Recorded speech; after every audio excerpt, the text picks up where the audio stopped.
So the real Wolf of Wall Street, I presume? Yes, I am the real wolf, although I'm a kinder, gentler version of the guy that's on the silver screen for sure, and certainly a more ethical version, but that is me. So Jordan, I know you've been asked this question 100 times since the debut of The Wolf of Wall Street, starring Leonardo DiCaprio as yourself, but I just have to ask it again.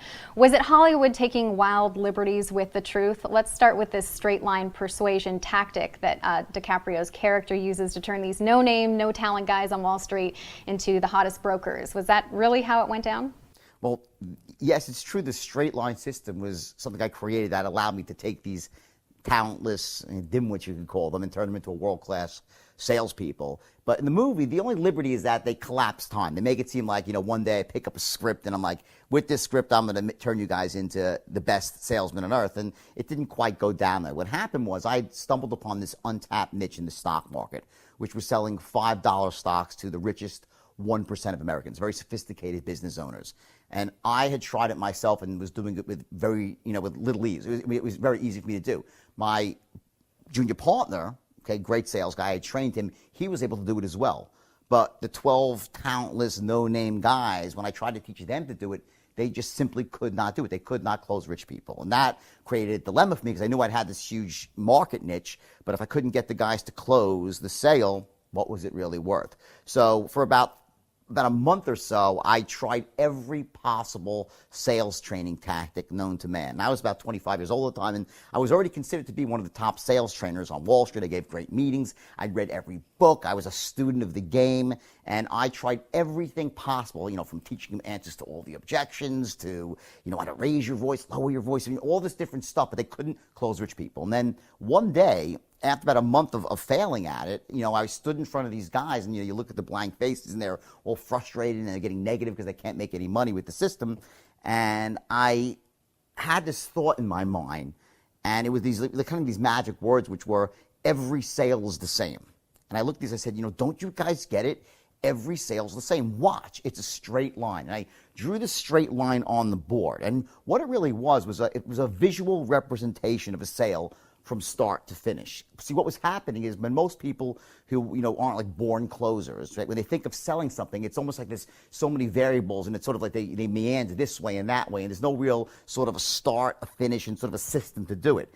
And once I took it and applied almost a linear concept, linear concepts are the easiest to digest and to learn and to master, right? Once I did that, it was like magical. The doors blew off the company, and next thing I knew, the 12 talentless guys became world-class closers. They started telling their friends, and people started trickling in from the local neighborhoods, and they started pouring in from all over the country. And just like that, as the movie depicts, the firm went from 12 people to 1,000 stockbrokers, and they were all making millions of dollars. So it was just a sort of a timing issue, and that it was not just a script, but it became this fully contained system where, it started, it was a book that kept growing and growing and growing and ultimately became this sort of very, very detailed way that you could take basically any human being, regardless of their age, their race, their creed, their color, their socioeconomic background, their educational status. It didn't matter who they were.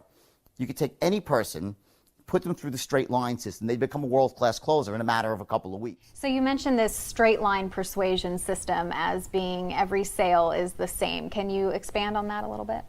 Yeah, sure. That's really what's at the heart of the straight line, in the sense that, you can look at a sale and approach it in a way where, there's a start and there's a finish, and there are certain things that have to happen along the way. In other words, it's not like some random, bizarre, psychic thing when someone goes from saying, let me think about it, to saying, yeah, let's do it. And that's really what sales, what persuasion's all about. It's not about getting people who say no to say yes. You don't want to get those people. Well, if they want to say no, then they don't want it. That's fine. You should really try to get them out of the equation before you even try to sell to them. Those who really aren't interested and can't benefit from your product. But it's the ones who are on the fence, the ones who would say, let me think about it, let me call you back, let me speak to my lawyer, my accountant, the tooth fairy, whatever it might be, right? So in the sense of there's that group of people.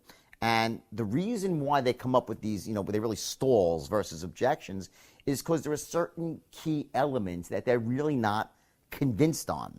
And those elements, they're in every single sale that you can imagine, whether you're selling something that's tangible like a car or a piece of clothing or a computer, or the intangible, whether it's like investing in an idea.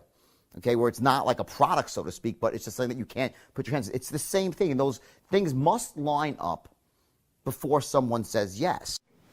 Hello, I'm Leonardo DiCaprio, and some of you may know that I'll be playing Jordan Belford in the new film Wolf of Wall Street. Now, what separates Jordan's story from others like it is the brutal honesty in which he talks about the mistakes that he's made in his life. I've been in his company many times, but there is nothing quite like Jordan's public speaking and his ability to train and empower young entrepreneurs. Jordan stands as a shining example of the transformative qualities of ambition and hard work, and in that regard, he is a true motivator.